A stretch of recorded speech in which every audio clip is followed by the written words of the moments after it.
Hello everyone, I welcome you all. आज की इस क्लास में हम देखेंगे प्रेजेंट के कंटिन्यूअस टेंस के बारे में। इसके पहले हम इंडेफिनिट और टेंस का बेसिक हम देख चुके हैं।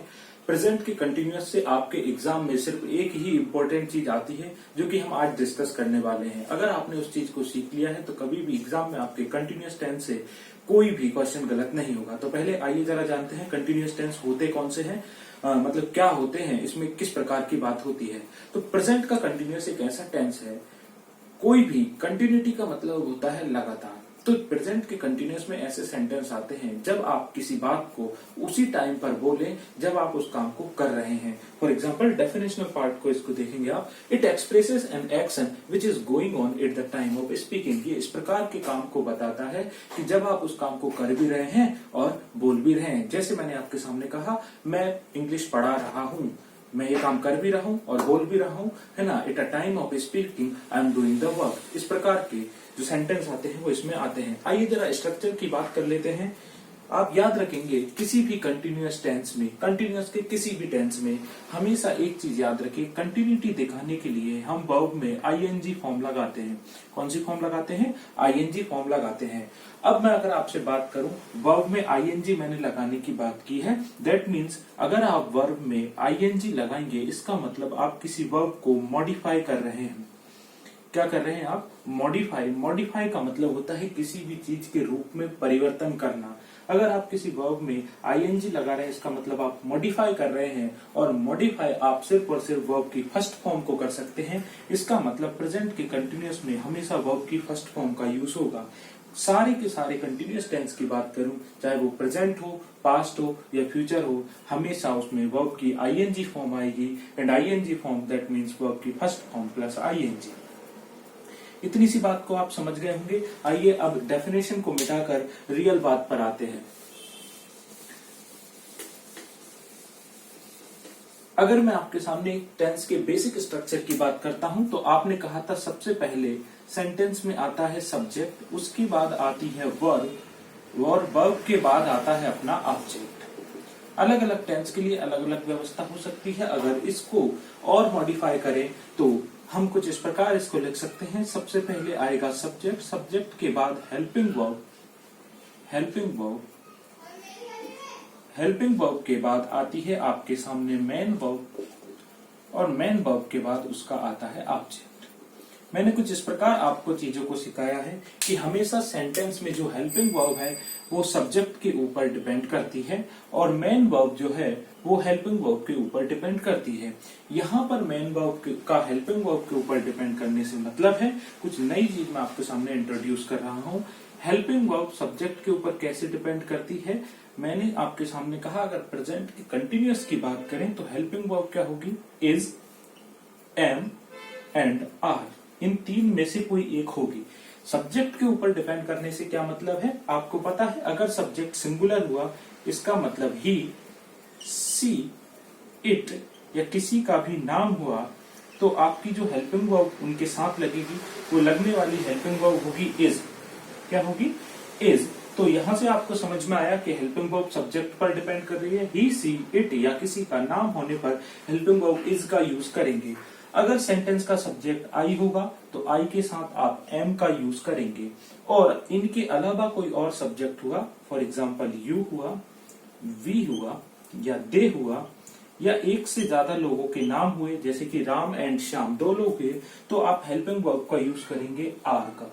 ये तीनों हेल्पिंग वर्ब आपके लिए क्लियर हुई। ही, सी, इट नेम के साथ इज, आई के साथ एम, एंड यू, वी, दे या कोई भी प्लूरल नाउन, मतलब कि एक से ज्यादा वस्तु, व्यक्ति या प्लेस के नाम के साथ आर लगाएंगे। इतनी बात को आप समझ पा रहे होंगे।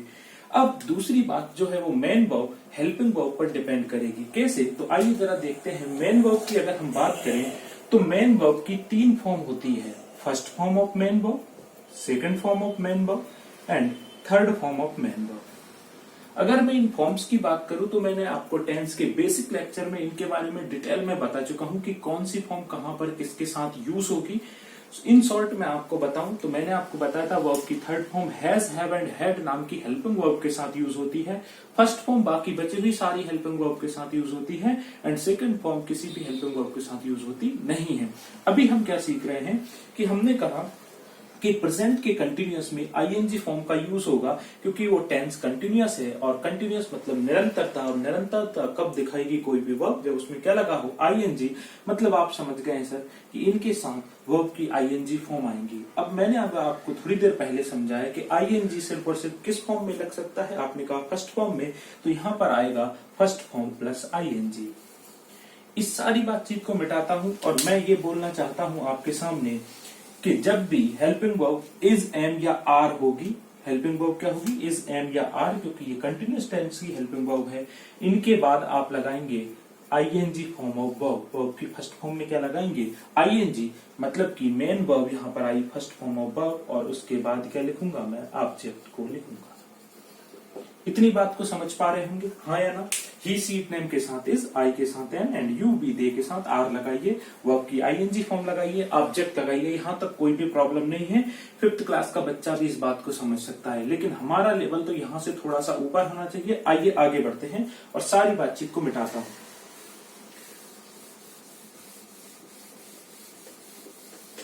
इन सारी बातों को समझने के बाद मैंने एक स्ट्रक्चर डिड्यूस किया, और यहां पर मैं अब आपके सामने लिखता हूं। सबसे पहले आपने लिखा जी सब्जेक्ट, सब्जेक्ट के बाद हेल्पिंग वर्ब के रूप में लिखिए इज, एम एंड आर, या तो इज या एम या आर। आपने कहा जब भी ये हेल्पिंग वर्ब मुझे दिखाई देगी, मुझे याद आ जाना चाहिए कि कौन सा टेंस है, प्रेजेंट का कंटिन्यूअस दिमाग में याद रखेंगे। प्रेजेंट के कंटिन्यूअस में हेल्पिंग वर्ब हुई इज, एम, आर, इनके साथ हमेशा वर्ब की कौन सी फॉर्म, आपने कहा फर्स्ट फॉर्म प्लस आईएनजी, क्योंकि आईएनजी सिर्फ और सिर्फ फर्स्ट फॉर्म में लग सकता है, और वर्ब के बाद अपना क्या आता है, ऑब्जेक्ट, जिसको मुझे टेंस में कोई भी लेना देना नहीं है। इतनी बात को समझ पाए। ही सीट नेम के साथ इज, आई के साथ एम और बाकी के साथ आर को लगाएंगे, यहां तक मुझे कोई भी प्रॉब्लम नहीं है। अब देखिए एग्जाम में जो बेसिक आपके क्वेश्चंस हैं, मुझे उनसे कोई दिक्कत नहीं है। जैसे मैंने आपके सामने लिखा I am teaching you, sir आपको कोई दिक्कत हुई, कोई भी प्रॉब्लम नहीं है। अगर मैं आपके सामने लिखता हूं आई एम टीच यू, और कई लोग लिख देते हैं जैसे मैं आपसे सहमत हूं, तो मैंने आपके सामने लिखा I am agree with you. देखिए इन सेंटेंसेस को, आइए जरा कुछ समझते हैं।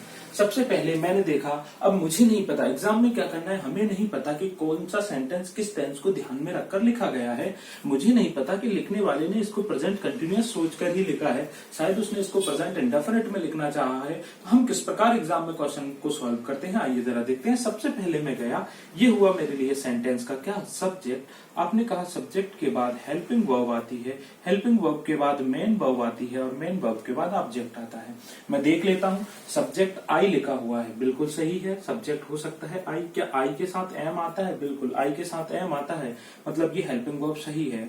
और एम जैसे ही आया यहाँ पर मुझे दिमाग में आया इज, एम, आर, प्रेजेंट के कंटिन्यूअस की टेंस की हेल्पिंग वर्ब है, मतलब इसके बाद जो भी वर्ब की फॉर्म आएगी वो कौन सी फॉर्म होगी, आईएनजी फॉर्म। ये कुछ भी वर्ब लिखी हो, लेकिन क्या इसमें आईएनजी लिखा हुआ है, आपने कहा हाँ, इसका मतलब मैं बिल्कुल सही जा रहा हूँ, आई एम टीचिंग, और वर्ब के बाद जो भी आएगा वो ऑब्जेक्ट होगा, और ऑब्जेक्ट गलत नहीं होते हैं, इसका मतलब सेंटेंस सही हुआ। मुझे उसके हिंदी मीनिंग पर ध्यान देने की कोई भी जरूरत नहीं है। मैं आगे बढ़ा, आई एम टीच यू, क्या आई सेंटेंस का सब्जेक्ट हो सकता है, आपने कहा बिल्कुल सही, आई के साथ एम लग सकता है। आपके दिमाग में आया आई के साथ एम लगता है, और जब एम आया तो आपने कहा ये कंटिन्यूअस की हेल्पिंग वर्ब है, और एम अगर कंटिन्यूअस की हेल्पिंग वर्ब है तो इसके बाद जो भी वर्ब लिखी है उसमें क्या होना चाहिए, आईएनजी। क्या आई एम टीच यू सही हो सकता है, आपने कहा बिल्कुल नहीं, क्योंकि एम के बाद तो हमेशा कौन सी फॉर्म आती है, आईएनजी फॉर्म। ये मैं क्यों बता रहा हूं आपको, अगर टीच की जगह कुछ और भी वर्ब होती जिसका मीनिंग आपको नहीं पता होता, तो क्या आप इसको कर पाते सही, नहीं। क्यों, अगर आप इसका हिंदी करेंगे तो आप कभी भी इसको सही नहीं कर पाएंगे। जबकि आप अगर ध्यान देंगे इस प्रकार से, जिस प्रकार मैं ध्यान दे रहा हूं कि एम एक ऐसी हेल्पिंग वर्ब है जिसके बाद आईएनजी फॉर्म आती है, तो चाहे वर्ब कुछ भी हो आप हमेशा उसको सही कर देंगे। अगला हमारे सामने I am agree with you, ये बिल्कुल गलत है। आपने कहा आई के साथ एम लगा है, एग्री यहाँ पर आप देख पा रहे हैं, क्या एग्री में आईएनजी नहीं, एग्री वो परसेप्शन है, एग्री तो सही है, एम हटेगा यहाँ से, ये थोड़ी लेवल की बात हो जाती है। ये सारी चीजें हमें यहाँ तक सीखनी है। थर्ड सेंटेंस को अभी थोड़ी देर के लिए एलिमिनेट करेंगे, और यहाँ तक अभी आपने सीखा कि कि मुझे किस प्रकार करना है कि अगर सेंटेंस में इज आर लगा है तो उसके बाद आईएनजी फॉर्म कंपलसरी करनी है आपकी, अदरवाइज आपका सेंटेंस गलत हो सकता है। ये थी प्रेजेंट के कंटिन्यूअस के बारे में बेसिक बात। अब आइए आगे बढ़ते हैं और एग्जाम पॉइंट ऑफ व्यू की बात करते हैं।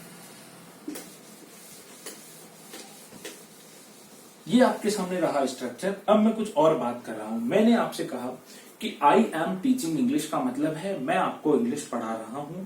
सुनने वाले ने समझा कि जब मैं इस बात को बोल रहा हूं तब मैं इस काम को कर रहा हूं। आपने एक चीज नोटिस की होगी, अगर मैं आपसे ये बोलूं कि मैं 1 घंटे से इंग्लिश पढ़ा रहा हूं, तो आपने देखा कि इस जो गिवन आपके सामने सेंटेंस है उसमें एक ही डिफरेंस है कि मैंने टाइम को इंक्लूड कर दिया है। किसको इंक्लूड कर दिया है?